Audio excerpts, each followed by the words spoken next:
disable dyan.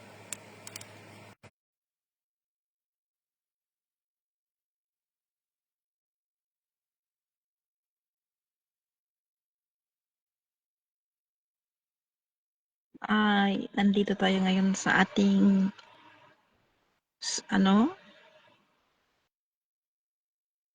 maliit na higaan kasi ito lang ang ibinigay sa atin. Kasi marami tayong gamit. At magpabagahe na naman si ako. Pero ang problema, ang San Juanico Bridge kasi ngayon, hindi pa madaanan. So, mag-ano muna tayo.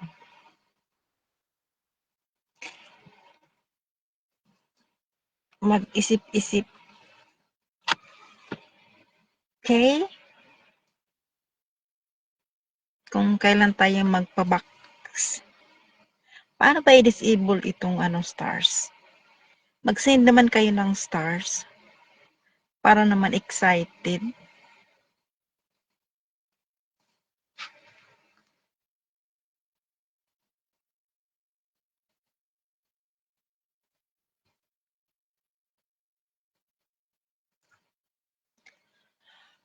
Ay, paano ba?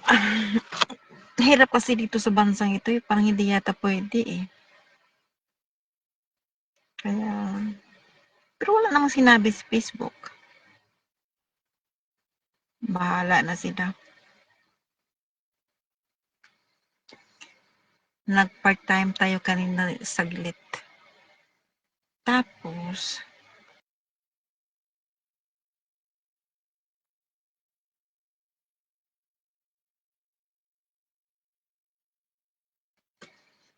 resume tayo, resume.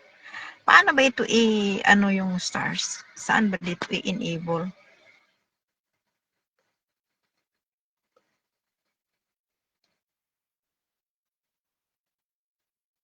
Nag-send ka kayo ng stars para malaman ko.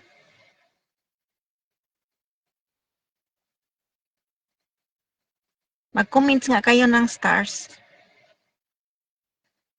para malaman ko kung ano itong stars so that I know what is stars. What is stars in Facebook?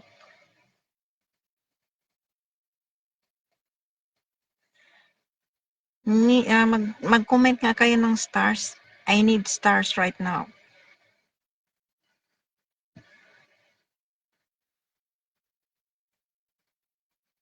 So, my hair now is white. Take a look. So, I am showing the reality of mine. Okay? So, did you see what my new post for today? Many friends Hamdan Faza sending a friend request. Message request in my TikTok account. Oh my God. They think I still believe to them? Never, never, never, never. To all women who still believe these fake profiles of Prince Hamdan Faza, I'm really very sorry. You are wasting your time, okay? I'm here to share the truth. No real Faza. If you see the what's going on in Tiger Dubai Marina, the tall building, not the Burj Khalifa. I saw it in TikTok yesterday that the fire started in the top of the building and going down. It's really terrible, terrible. So this is started, okay? What they get from woman, Allah will get it back from them. Always remember that. Be good, be kind, be honest to your people. Okay? So guys, in my YouTube channel, there is another one channel who attached my Facebook link. I don't know who is he. Okay? But when I check, it's Pakistan channel. Why? Why they are added my Facebook link? Who they are? Is it? He's my scammer. Oh my God. Do you think I still believe to them? No, never. If I still believe to them, they will get a lot of money from me because the opposite of everything, it costs money, but I don't believe them anymore. Okay? But if he's the real prince, and then and he will ask me again to pay that activation of that real card because I pay for it, I pay, why not? But in real, not online. Because I know online, he's not the one, he's not the prince collected that money. I'm telling you the truth. Okay? There is a person, different countries. So that is why these scammers, even I posted it anywhere, they are not mad at me because I am their victims. Okay? Well, if if they will get back, pay back my money, I will stop to impose im, these imposters. They are Pakistan and Nigeria. Did you see the video I made? Screenshot. Obey money. This is the man or the Nigeria who pop up in my phone the name when he asked the SIM card. So I know the tactics of these PASA scammers. I didn't know why the real prince of Dubai doesn't stop his people to ruin his lives and the lives of women online. Okay? So to those women also who get mad at me, maybe they are member of scammers. Why? I am here to post my my experience because I try if true or not, but it's not. It's not true. It's fake. After I pay that a royal card, you just sent me the photo, the picture. But I know already that all the card now all over the world, it was computerized. Okay? They think I am stupid, but I am not. I just try. Because I am not in Philippines. I am in other country for work. Okay? All everything are documented. So I just try. If the real card is real, but it's fake, so don't trust. You are wasting your time and your money. So okay? So I'm really sorry. That all of the nice things in this earth is not forever. Remember that marina in Dubai. It's a tallest building. I'm sure it's billions of pesos, the rest. But it's really sad. The power lost it. From the upper to the lower. You can check it in TikTok. Too much people posted it. The power was start June 14. Okay? June 13 is my birthday. June 14 that happened. So if this real crown prince don't stop, these people ruins the life of woman more than this. The God will stop. The God was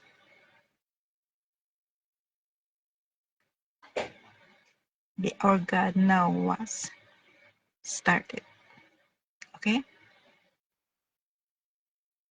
money is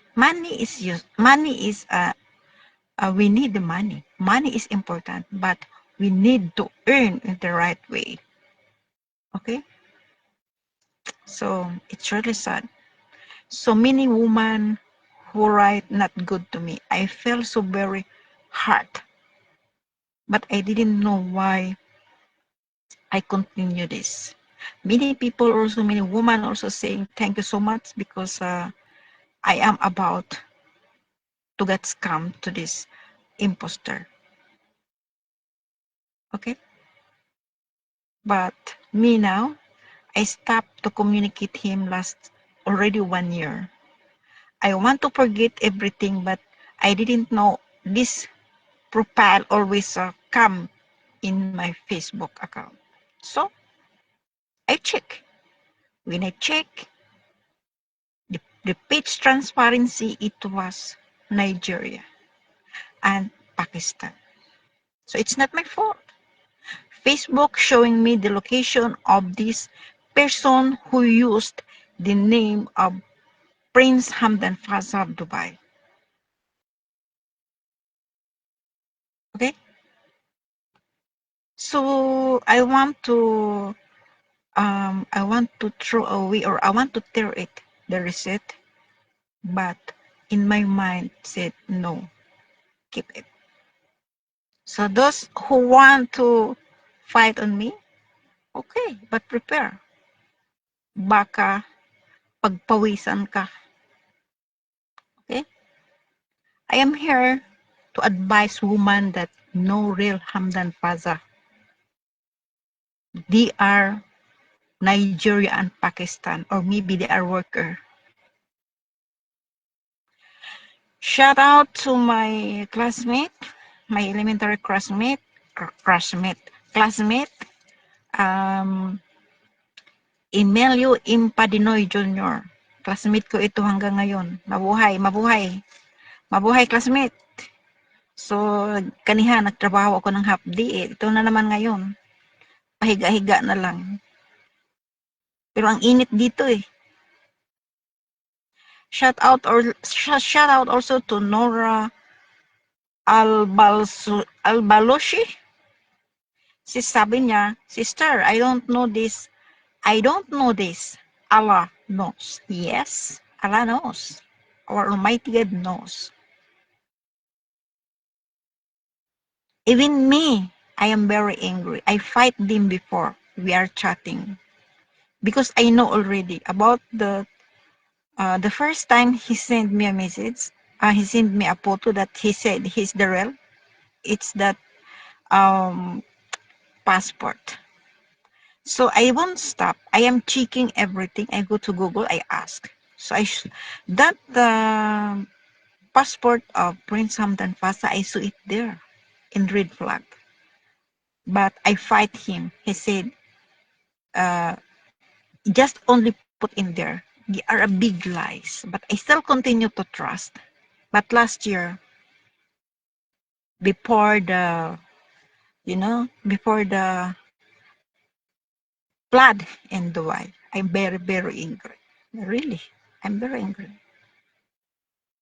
I know it's not the Prince Hamdan Fasa. They are the worker maybe because one of my friend, he's not my friend. He's not my friend. He just see my post in the group. So he asked the Fasa she have talking for 3 years. So sabi niya sa akin, noong nalaman niya, kasi umamin ang gunggong, ang galunggong guys, umamin. Nag-usap kami via call sa WhatsApp ng babae na yun. Nasa 40 plus din siya. Eh, ako matanda na ako eh. Nasa 15 ako eh.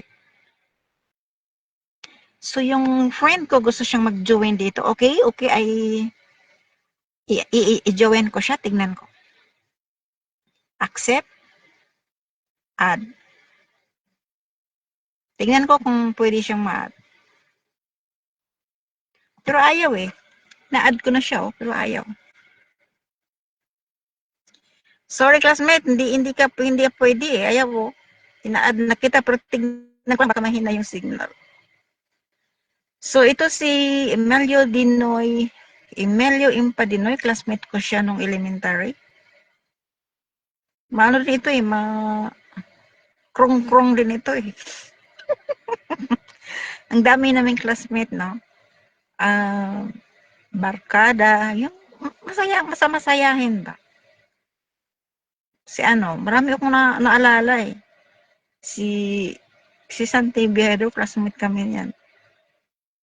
Pati si partner sa classmate din kami. Kami ni Mirni Gingunao, classmate din kami niyan sa elementary. Marami pa, si Brenda Baro. O, my classmate, connection failed daw, sabi ni Facebook. So, hindi tayo pwedeng mag-join. So, sinashout out ko lang itong mga kasi itong mga scammer ni Hamdan Paza. Kasi grabe sila talaga eh. Sobra silang kawawa talaga yung mga babaeng naniniwala. Meron nga akong, guys, I just want to see in English. Even my English is not good, no grammar. But because of my followers, I want to speak in English. Even, I am not a whole degree. My I just look. My education was very low. I mean that. But we need to, we need to learn more. So guys, kaya ko rin makipagbardagulan. Kaya ko rin makipagbardagulan. Okay, so, continue na awa lang ako talaga. So, one man sent a message to me, so I just tried to reply. So, she said, I got a victim of this Prince Hamdan Paza. So, I just continue to talk to him, to share. He said, he lived in Singapore. He's a man. I thought a woman, but he's a man. And then he said, this Paza sent a message to him that he want to buy an apartment in Singapore. Okay? So, guys, any kind of scam, this group, they are trying to, so, oh my God. I can post it in my Facebook with screen I make it a screen video record. But some is a private, so I cannot. He said that he lost 28,000. Before I think before US 28,000 Singapore dollar. So if Singapore dollar to peso, it's very big amount. $1 is equivalent to peso is around 34. 34 or more than 34. I don't know. I'm not sure. And then he said, no, it's not Singapore dollar. It's US dollar. I said, what? Oh my God. Because this Pasa, he said, he want to buy apartment. So he trust because the OTP of the bank, that Pasa open the bank, like join account. Okay? But, so this is the reason why he trust. So that OTP he sent to him, and later on, he said, with his money was gone, 28,000. So this scammer is so smart. They are good in information technology. They are good. They are expert in IT. Okay? So guys, ingat kayong lahat.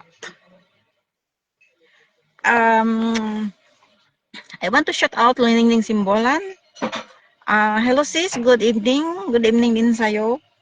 So, ito ako ngayon. Tapos yung work ko ng mga 5. So, kumain na rin ako. So, ito, naghihiga tayo. Relax.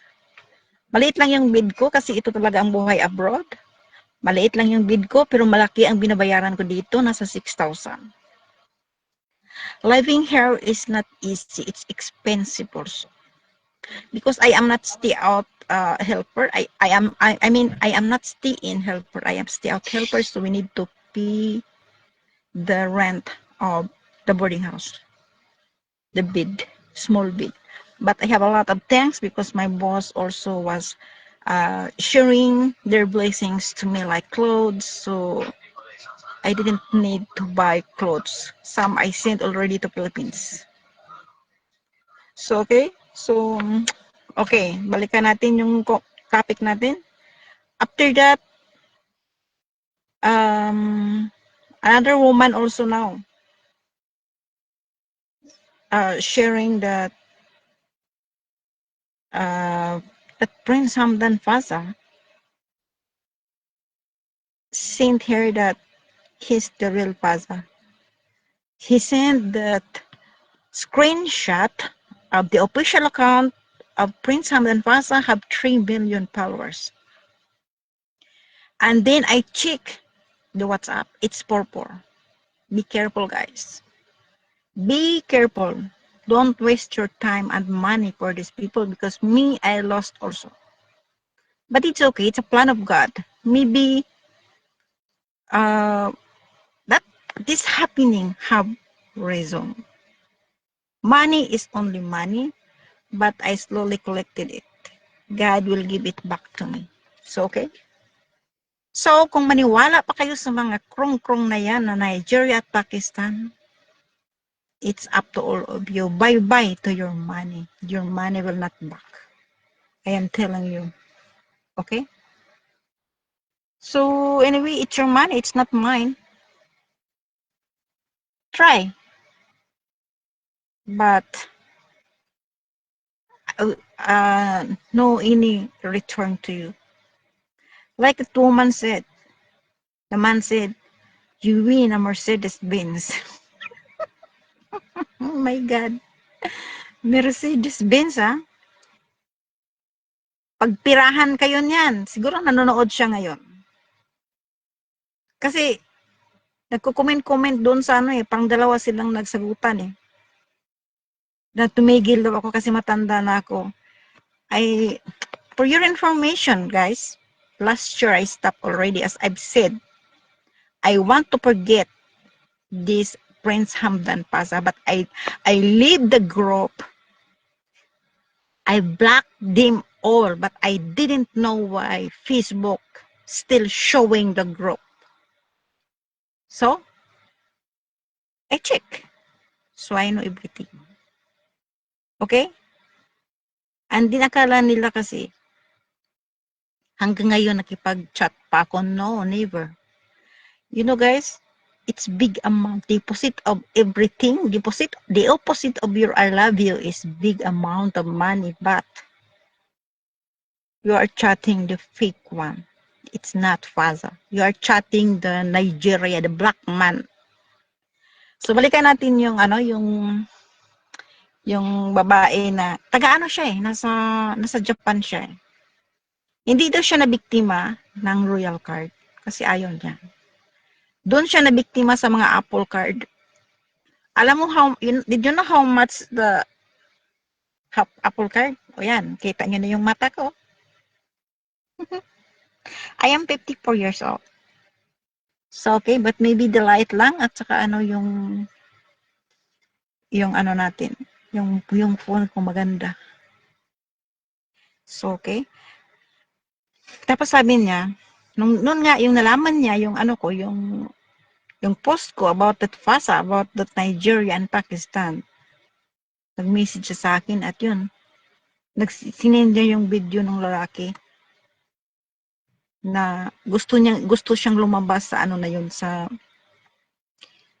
tawag nito. Kasi parang parang company.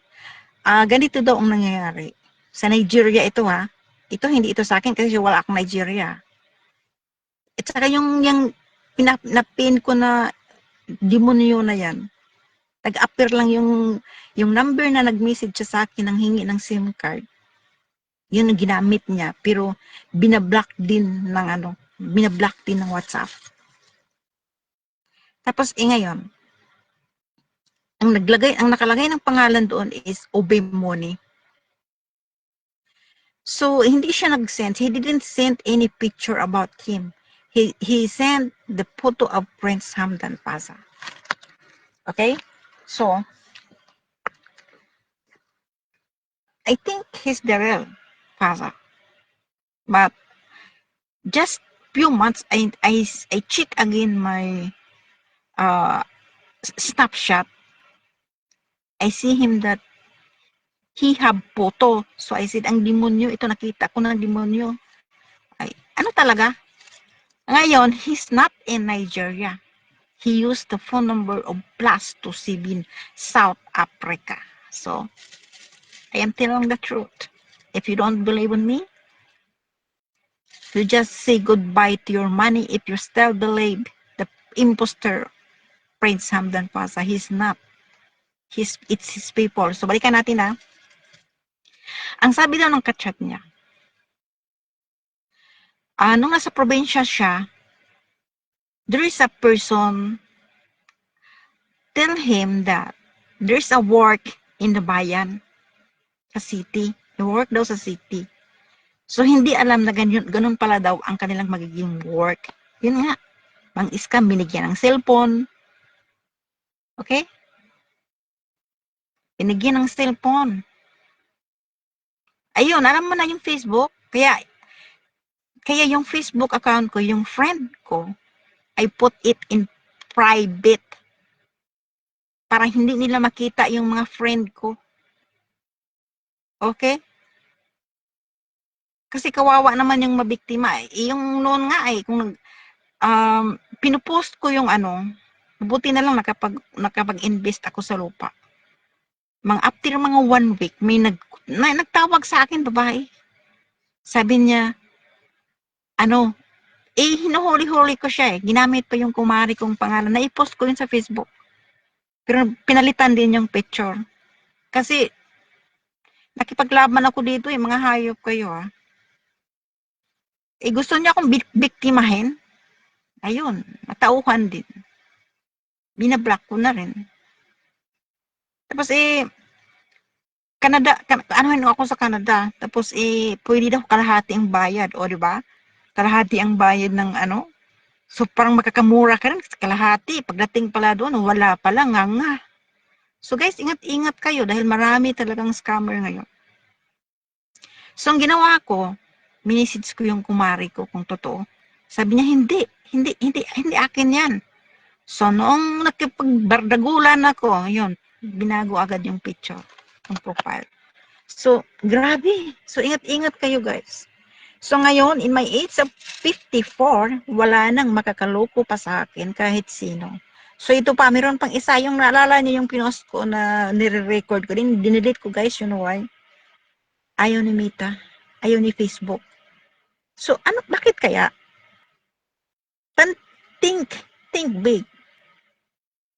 Sinashare ko lang for my awareness to others, but pinadelete nila. So, dinelete ko. Okay? So, ingat-ingat kayo. No real in online. Especially even in dating site. So, that man I meet in dating site. Yung wala lang akong nilibangan ba? Yung tapos hinuhuli-huli ko na lang din. So, wala talagang forever. Kasi kung mayroong forever, hindi ako makatagpo ng scammer. Pero mga natagpuan ko, mga scammer So, wala talagang forever. Okay? Walang forever. So, happy naman ako sa buhay ko. Hindi ko na pinapangarap ang forever. Sakit lang sa ulo yan. Maswerte kayong nakahanap ng mga matitinong forever. Pero wala na. Hindi ko na pinapangarap pa yung mga forever na yan. So, okay? Tapos hindi ko biglang pasok sa isip ko yun Natablan siya, guys. Sabi ko, hindi mo ba alam? I know what is the tactics of imposters. Kasi sabi niya, nasa Palawan. Yung taon na yun, yung big fish na yun, nasa Palawan siya, isa siyang engineer, at nagtapos na yung kontrata niya this month. So I asked, what is the exact date? Sabi niya, basta after I finish my contract. Hindi niya alam kung kailan siya matatapos. So, isa na rin yun. Isa na rin comment ko yun. So, galit na galit ako. At saka, he don't want to show me in his face in video call. At ang sabi niya, yung phone daw niya is nabasa. So, hindi na pwedeng mag-video call or ng picture. Yung camera niya sira. Tapos kung mag-flight siya mula Palawan, eroplano daw ang sakyan, ha? Eroplano ba? Abnormal. Malaki daw ang bayad. Ginagawa niya akong tanga eh. Noon tanga ako, ngayon hindi na ako tanga. Okay? So, natablan siya, hindi na siya nag-message sa atin. Hindi na siya nag-message sa akin kasi sabi niya, hindi daw niya alam kung saan ko nakuha yung mga words na yun. Siguro guys, kasi bakit he used the phone number, Philippine number. So, grabe talaga yung mga scammer ngayon. So, ingat-ingat kayo. So, okay? So, guys, mag-delete ako ng hanapin ko doon sa settings yung pwede kong ipang-delete yung mga na-close ko na, yung sa yata yun eh, yung sa share venue ng music. So, bye-bye na for this moment. So, see you next time. Kasi, sa totoo lang, wala akong air na dito kasi nga, hinarang ni Meta yung mga ko noon, yung mga restriction ko noon, yung tungkol sa election on na yung pinapak-check ako lagi. Yun. Pero hindi na pinapak-check na yung ibang ngayon hindi ko gusto, marami nang hindi ko gusto kaya nandito lang ako kasi wala akong wala akong ibang libangan after work. So, laro-laro lang tayo sa cellphone. So, okay, so, ayan na. So, see you next time na lang. Okay, kasi, medyo matagal-tagal natin. So, bye-bye and see you next time on my live video. So, okay, so good night and God bless. Bye-bye.